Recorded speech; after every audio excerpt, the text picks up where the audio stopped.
Shalom teman-teman yang dikasih oleh Tuhan, berjumpa kembali dengan saya di channel ini. Terima kasih buat teman-teman yang selalu setia mendukung perkembangan channel ini dengan cara subscribe, like, komen, dan share. Tuhan memberkati kita. Sobat terkasih, viral dan akhirnya yang menghujat kekristenan beberapa tahun lalu mereka berseteru, akhirnya dipanggil Polda dan akhirnya menangis teman-teman. Tapi nampak-nampaknya ada yang dahulu menjanjikan untuk dikawal, dan dari pembicaraan dari seorang mualaf juga menagih janji itu. Teman-teman, mari kita lihat video berikut ini, kita berikan tanggapan.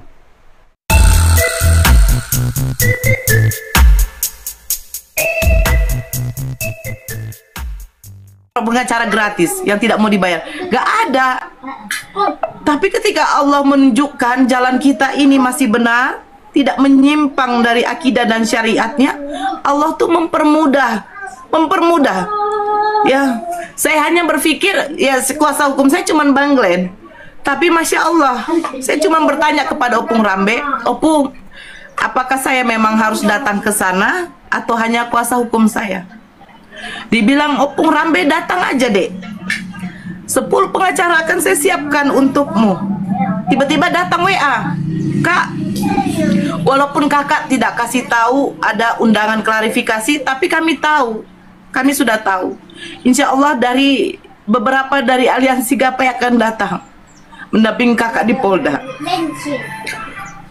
Saya tadi malam itu sholat, saya bilang, saya memang tidak sholat, saya berdoa kepada Allah, ya Allah, ternyata Allah itu baik. Saya mengucap syukur. Cuma saya berpikir bagaimana cara menyambut, gimana ya orang-orang yang sudah baik ini, tidak mungkin saya biarkan mereka dalam kesusahan juga. Setidaknya saudara-saudara yang mau berinfak. Izin Pak, biar itu. Ya, tenangkan dulu dirimu. Jadi gini teman-teman ya, apa yang disampaikan oleh Itu Nora itu mewakili kami para apologet Islam.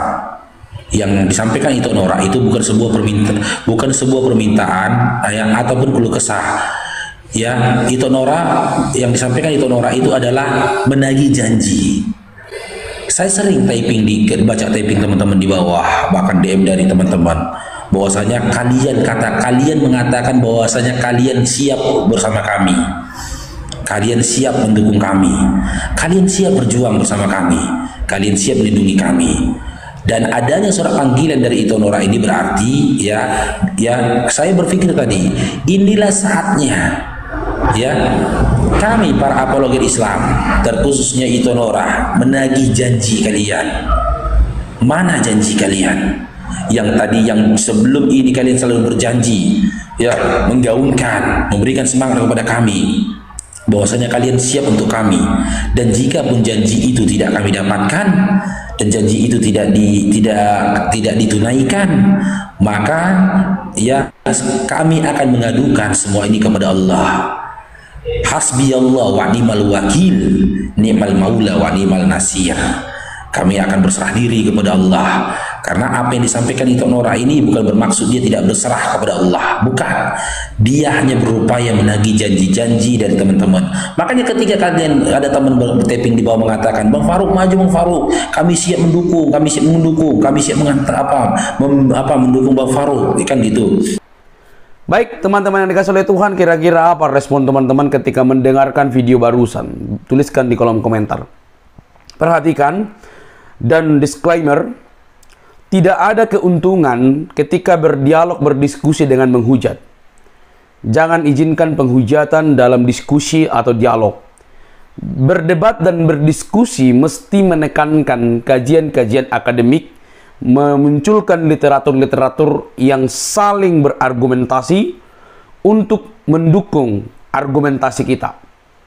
Tetapi saat ini ada banyak orang itu berdebat atau berdiskusi bukan menunjukkan ilmu pengetahuan atau cara-cara argumentasi yang bernilai akademik atau sesuai dengan literatur, tapi lebih banyak asumsi-asumsi liar. Saya melihat ada banyak para polemikus dengan entengnya menafsirkan Alkitab, dengan entengnya membahas Alkitab, karena mereka telah melihat dari zaman-zaman dahulu hingga sekarang. Bahkan para polemikus lebih sibuk membahas Alkitab karena merasa mereka aman-aman saja. Akhirnya kebablasan. Itu yang terjadi. Perhatikanlah Ustadz Cuma, perhatikanlah dan lain sebagainya itu. Setiap hari pekerjaan mereka itu membahas kekristenan, membahas Alkitab, membahas iman orang Kristen. Jarang membahas tentang Quran sebagai bahan untuk diceramahkan atau dalam live mereka. Dan itu yang terjadi, bukan hanya Ustadz Cuma dan lain sebagainya. Nah, akhirnya ada orang-orang, teman-teman, yang memanfaatkan situasi tersebut untuk membahas agama orang lain dan menafsirkan secara liar, secara bebas. Akhirnya disaling membalas. Tidak ada lagi rule atau batasan-batasan. Tidak ada lagi menghormati. Karena apa? Akhirnya karena argumentasi liar tanpa literatur menghasilkan tafsir liar dibalas dengan tafsir liar antar agama, akhirnya timbullah hujat menghujat. Nah, itulah yang terjadi dengan para mualaf ini, teman-teman. Berpindah keyakinan itu, perhatikan, berpindah keyakinan itu hak semua orang dan dijaga oleh undang-undang. Kristen ke Islam, Islam ke Kristen dan lain sebagainya, itu sudah sering terjadi. Tetapi ketika Anda berpindah keyakinan, stop membahas agama sebelumnya, move on. Tetapi alhasil kebanyakan dan mayoritas terjadi, para mualaf itu justru lebih sibuk membahas Alkitab. Ketika mereka mualaf, ya itu haknya. Tapi yang terjadi adalah mereka begitu gemar membahas Alkitab, merasa lebih ahli, bahkan diberi gelar atau penghargaan buat mereka. Apa yang terjadi? Nah, terkait dengan apa yang terjadi dengan Nora Aritonang ini, teman-teman, ini sebuah kesedihan karena gagalnya dialog yang sehat atau gagalnya pemikiran yang sehat. Coba berpikirlah, hal yang disampaikan oleh Nora sebelum-sebelumnya itu yang membuat beberapa reaksi yang kurang baik adalah caranya menyampaikan atau hal-hal yang tidak pada porsinya. Dia tidak berhak membahas Alkitab sebenarnya. Dia kalau mau belajar Alkitab dari orang Kristen dan jangan menafsirkan. Dan bagi orang Kristen jangan pernah menafsirkan agama orang lain, itu penting. Akan menjadi susah nantinya. Tapi kalau ada diskusi, dialog, debat, jangan juga saling menghujat, jangan juga saling memaki, tapi munculkan literatur yang berbobot. Itu bagi orang yang yang sudah menempuh pendidikan perguruan tinggi. Nah, teman-teman yang terkasih, nah dikabarkan Nora Aritonang ini sudah dipanggil begitu, tapi nggak tahu seperti apa prosesnya. Cuma dalam live ini ada Nora dan lain sebagainya, dan yang lainnya belum muncul gitu ya dari golongan-golongan mereka. Nah, yang menarik adalah bagaimana perempuan ini, Nora Aritonang ini, begitu waktu bicara tentang kekristenan begitu menggelegar, luar biasa. Tetapi ketika mendapatkan seperti ini justru dia menangis. Ya, saya tidak tahu berikan jawab apa lagi begitu ya. Tetapi yang menarik buat saya adalah apa yang disampaikan oleh Sianipar ini ya. Ternyata ini juga mualaf begitu. Ternyata kalau kita simak baik-baik dari apa yang disampaikan oleh Sianipar ini, kemungkinan ada satu janji bahwa akan ada pengawalan kepada si Nora ini. Tapi mereka menagih janji. Lalu dengan rasa mungkin agak sedikit pesimis, lalu dia berkata kami akan berserah kepada Tuhannya. Jadi ada janji, kemungkinan janji itu nggak ditepati atau bagaimana gitu ya. Ya memang kadang-kadang begitulah. Ya, kalau sudah diperhadapkan dengan masalah, yang lain juga pasti bisa menghilang tanpa jejak begitu ya. Nah, teman-teman, dari sini kita belajar beragama, kebebasan itu ada batasannya, teman-teman. Itu sebabnya saya bilang selalu di channel saya adalah berdiskusi, tampilkan literatur, bukan hujat menghujat. Jangan baperan. Kalau Anda tidak mau dibahas, jangan membahas agama orang. Stop untuk membahas kekristenan. Stop membahas agama orang.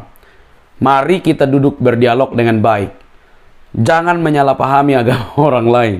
Nah, teman-teman, hal ini perlu saya sampaikan. Ya, penuhilah panggilan itu, dan semoga lewat kasus-kasus yang terjadi seperti ini tidak ada lagi seterusnya. Tapi kalau ustadz-ustadz, para polemikus yang ingin makan dari Alkitab orang Kristen dengan cara membahas kekristenan dengan tafsiran liarnya, pasti akan terjadi lagi ke depan hal-hal seperti itu. Sampai kapan saya nggak tahu. Ya, tapi sebagai orang yang terdidik ya, bahaslah keyakinanmu dengan baik. bahas Quranmu dengan baik di live-mu atau bagi umatmu, kami akan bahas Alkitab kami. Memang agama ini adalah agama misioner, tapi ingat, semua itu ada batasannya. Jangan kepanasan teman-teman. Kita tidak mengharapkan apapun dari kasus-kasus seperti ini. Harapannya beragama itu semakin dewasa, berpikir kritis, cerdas, mempertanyakan agama kita, dan mencari bukti-bukti supaya menguatkan keimanan kita. Jangan Anda pindah keyakinan lalu menjelekkan agama orang. Itu tidak dibenarkan, ya. Berpindahlah dalam imanmu sekarang, tapi pupuklah bahwa apa yang kamu iman yang sekarang ini justru membuat hidupmu lebih baik, bukan malah makin kacau balau. Oke, teman-teman, saya pikir teman-teman paham apa yang saya sampaikan. Ingat, tidak ada maksud apapun, tapi dari sini kita belajar bahwa harusnya ini tidak boleh terjadi. Ya, makanya dari itu bahaslah agamamu seperti kata Al-Quran, lakum dinukum waliyadin. Ya, lakum dinukum waliyadin. Oke? Teman-teman pasti memahami itu. Sampai di sini teman-teman video saya. Jangan lupa untuk mendukung dengan cara subscribe, like, komen, dan share. Jangan kepanasan, mari cerdas, berkeyakinan. Itu penting, tapi harus disertai dengan akal sehat. Mencari literatur yang terbukti, yang menguatkan keimanan kita. Kristus yang mengasihi semua orang, bangsa, pantatara etne. Dia mengasihi kita semua. Dia mati untuk kita semua. Percayalah, Kristus satu-satunya juru selamat. Sampai ketemu di video selanjutnya. Bye-bye.